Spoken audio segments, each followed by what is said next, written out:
Welcome back to inside story.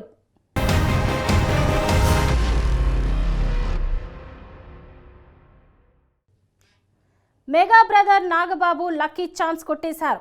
Party కోసం ఆయన చేసిన త్యాగాలకు ఏకంగా కేబినెట్ పదవి వరించబోతోంది. ఇంతకు చంద్రబాబు ఆయనకు ఏ శాఖ కేటాయించనున్నారు? నాగబాబుతో పాటు ఇంకా ఎవరైనా మంత్రిగా ప్రమాణం చేయనున్నారా?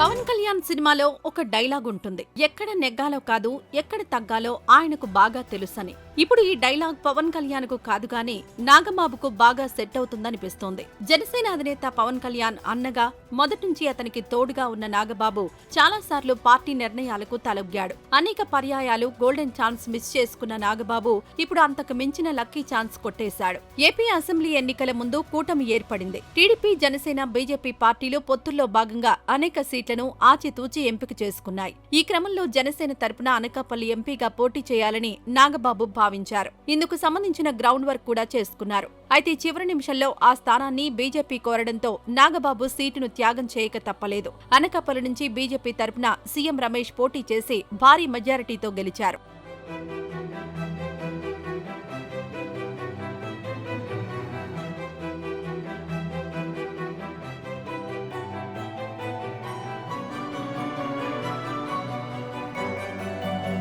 అనకాపల్లిలో గోల్డెన్ ఛాన్స్ మిస్ చేసుకున్న నాగబాబుకు మరోసారి బీజేపీ అడ్డుపడింది. ఏపీలో ఖాళీగా ఉన్న 3 రాజ్యసభ స్థానాలకు ఉప ఎన్నికలు జరగనున్నాయి. ఈ 3 సీట్లు కూడా కూటమి ప్రభుత్వానికే దక్కనున్నాయి. దీంతో 2 సీట్లు టీడీపీ, 1 జనసేన పంచుకోవాలని భావించాయి. జనసేన తరపున నాగబాబును రాజ్యసభకు పంపాలని కూడా పవన్ నిర్ణయించారనే ప్రచారం జరిగింది. అయితే తీరా ఎన్నికల నోటిఫికేషన్ నాటికి అభ్యర్థులు మారిపోయారు. జనసేనకు రావాల్సిన 1 సీటును బీజేపీ కోరింది. రాజ్యసభలో బీజేపీకి తగినంత మంది ఎంపీలు లేరు. అందుకే ఏపీలో రాజీనామా చేసిన ఆర్ కృష్ణయ్యనే బీజేపీ తరపున మళ్లీ రాజ్యసభకు పంపాలని నిర్ణయించింది. ఈ మేరకు పవన్ కళ్యాణ్తో చర్చించి ఆ సీటును బీజేపీ తీసుకుంది.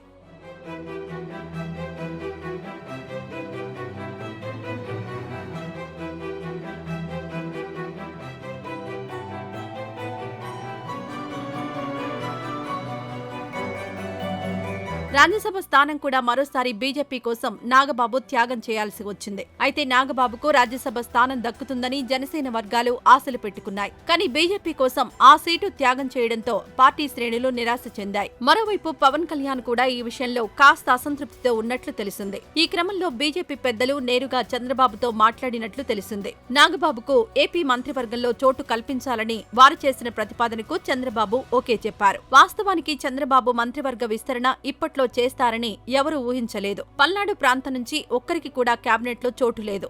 అక్కడ డిమాండ్ ఎక్కువగా ఉండడంతో చంద్రబాబు కేబినెట్ లో ఖాళీని అలాగే ఉంచేశారు. తాజాగా ఇప్పుడు నాగబాబు మంత్రిగా బాధ్యతలు చేపట్టబోతున్నారు.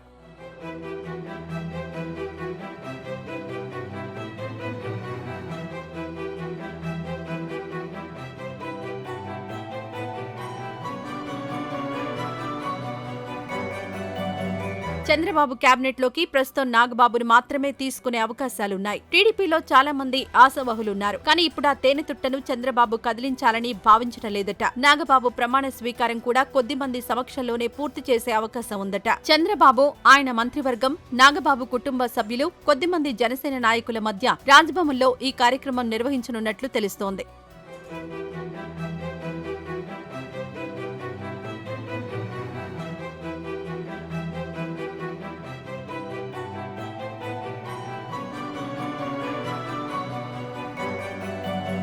అయితే నాగబాబు ప్రస్తుతం ఏ చట్టసభలోనూ సభ్యుడు కాదు. సాధారణంగా ఎమ్మెల్యే, ఎమ్మెల్సీలకు మంత్రి పదవులు చేపట్టే అవకాశం ఉంటుంది.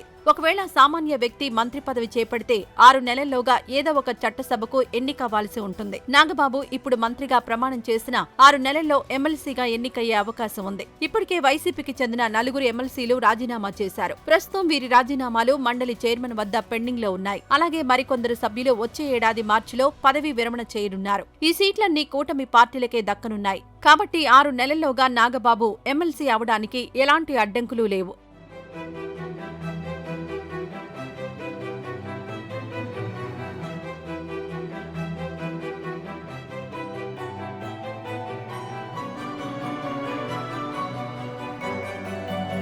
ఇక నాగబాబు మంత్రి అయితే ఆయనకు ఏ పోర్టుఫోలియో కేటాయిస్తారనే దానిపై కూడా చర్చ జరుగుతోంది. జనసేనకు చెందిన కందుల దుర్గేష్ ప్రస్తుతం టూరిజం, కల్చరల్ అండ్ సినిమాటోగ్రఫీ మంత్రిగా ఉన్నారు. కందుల దుర్గేష్ వద్ద ఉన్న సినిమాటోగ్రఫీ శాఖను నాగబాబుకు కేటాయించే అవకాశం ఉన్నట్లు ప్రచారం జరుగుతోంది. దీంతో పాటు ఏపీలో కొత్తగా ఒక శాఖను క్రియేట్ చేయనున్నారట. ప్రజల నుంచి వస్తున్న వినతులను పరిష్కరించేందుకు గాను కొత్తగా ఒక శాఖను ఏర్పాటు చేస్తారట. దాని బాధ్యతలను నాగబాబుకే ఇవ్వనున్నట్లు తెలిసింది. మొత్తానికి 2 సార్లు ఎంపీ అయ్యే ఛాన్స్ మిస్ చేసుకున్న నాగబాబు అనూహ్యంగా మంత్రి అవుతూ ఉండడం జనసేన వర్గాల్లో ఉత్సాహాన్ని నింపింది. అందుకే ఇప్పుడు నాగబాబును వెరీ లక్కీ బాబు అంటున్నారు.